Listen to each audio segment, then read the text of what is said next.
राघव जुयाल और कृतिका कामरा की Hindi web series 11/11 OTT platform G5 पर रिलीज हो चुकी है। तो चलिए जानते हैं कैसी है ये सीरीज और क्या है इसकी कहानी। टाइम ट्रैवल यानी समय यात्रा एक ऐसा विषय है जिस पर अभी तक तमाम फिल्में और वेब सीरीज बन चुकी हैं। हर बार मेकर्स समय यात्रा की अलग और अनूठी संभावनाओं को तलाशने की कोशिश करते हैं। राघव जुयाल और कृतिका कामरा की वेब सीरीज 11/11 की कहानी भी इसी कॉन्सेप्ट पर आधारित है। OTT प्लेटफॉर्म ZEE5 पर रिलीज हुई यह सीरीज 3 अलग अलग कालखंडों 1990, 2001, 2016 में हो रही घटनाओं को आपस में जोड़ती है। राघव जुयाल ने एक ईमानदार और कर्मठ पुलिस अफसर युग आर्या का किरदार निभाया है जो एक ऐसे केस को हल करना चाहता है जिसकी एक कड़ी को उसने बचपन में जिया है। युग एक female police officer Wamiqa Kritika Kamra को रिपोर्ट करता है। वामिका कुछ हद तक युग से जलती है लेकिन उसके टैलेंट पर भरोसा भी करती है। कहानी एक ऐसे टाइम फ्रेम में शुरू होती है जहां कानून और न्याय व्यवस्था से जुड़े बड़े बदलाव होने जा रहे हैं और 15 साल पुराने हर केस को क्लोज कर दिया जाएगा। कवायद है एक 11 साल की बच्ची की हत्या के केस को सुलझाने की, जिसमें एक मेजर ट्विस्ट तब आता है जब स्टोर रूम में कबाड़ पड़े एक वॉकी टॉकी की लाइट्स अचानक ऑन हो जाती है और इसमें बैटरी न होने के बावजूद रात के ठीक 11:11 पर शौर्य इंटवाल धैर्य कारवत नाम का एक अफसर इस पर रिपोर्ट करता है।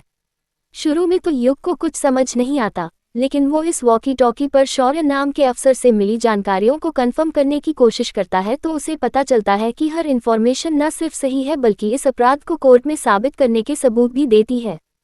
चीजें कुछ हिस्सा मोड़ लेती हैं कि युग और वामिका साथ में मिलकर इस बच्ची वाले केस को सुलझाने की कोशिश करते हैं और आरोपी को पकड़ भी लेते हैं। लेकिन ये केस न्यूज में इतना वायरल होता है कि सरकार ऐलान करती है कि 15 साल पुराने आपराधिक मामलों वाले केस नहीं बंद किए जाएंगे। अब चुनौती है एक नए केस को हल करने की। हर रात 11:11 पर युग की शौर्य से बात होती है और दोनों एक दूसरे से कुछ ऐसे क्लू शेयर करते हैं जिनकी मदद से अपने अपने टाइम जोन में वो इन अपराधों को रोकने और इनके कातिलों को पकड़ने में कामयाब होने लगते हैं। वामिका नहीं जानती है कि युग जिससे वॉकी टॉकी पर बात करता है ये वही शख्स है जिससे वो प्यार करती थी और उसकी मौत हो चुकी है। तीनों ही टाइम फ्रेम के केस आपस में इतने उलझे हुए हैं कि सस्पेंस और थ्रिल का लेवल काफी हाई रहता है। कहानी इतने तरीके से लिखी गई है कि आगे क्या होगा ये प्रेडिक्ट कर पाना बहुत मुश्किल हो जाता है। पहला एपिसोड थोड़ा धीमे शुरू होता है लेकिन भूमिका तय हो जाने के बाद हर एपिसोड के आखिर में आपके लिए अगले एपिसोड को प्ले करना मुश्किल होता जाता है। क्या युग वामिका और शौर्य भूत, भविष्य और वर्तमान की इस टाइम ट्रैवल की गुत्थियों को सुलझा पाएंगे? क्या वामिका को उसका प्यार मिलेगा? क्या उन अपराधियों को उनके किए की सजा मिलेगी जिनकी ये ऑफिसर्स पड़ताल में लगे हुए हैं? और सबसे बड़ा सवाल कि आखिर वॉकी टॉकी पर ये सिग्नल रात के ठीक 11:11 पर ही क्यों आते हैं? ऐसे तमाम सवालों के जवाब जानने के लिए आपको सीरीज देखनी होगी। कोरियन वेब सीरीज सिग्नल की इस हिंदी एडेप्टेशन सीरीज को काफी अच्छा रिस्पॉन्स मिल रहा है। कहानी कड़क है, इसमें कोई दो राय नहीं है, लेकिन इसके अलावा जिस तरह से इसे एग्जीक्यूट किया गया है वो भी काबिल तारीफ है। बैकग्राउंड म्यूजिक से लेकर कलाकारों की एक्टिंग तक सब कुछ दमदार है।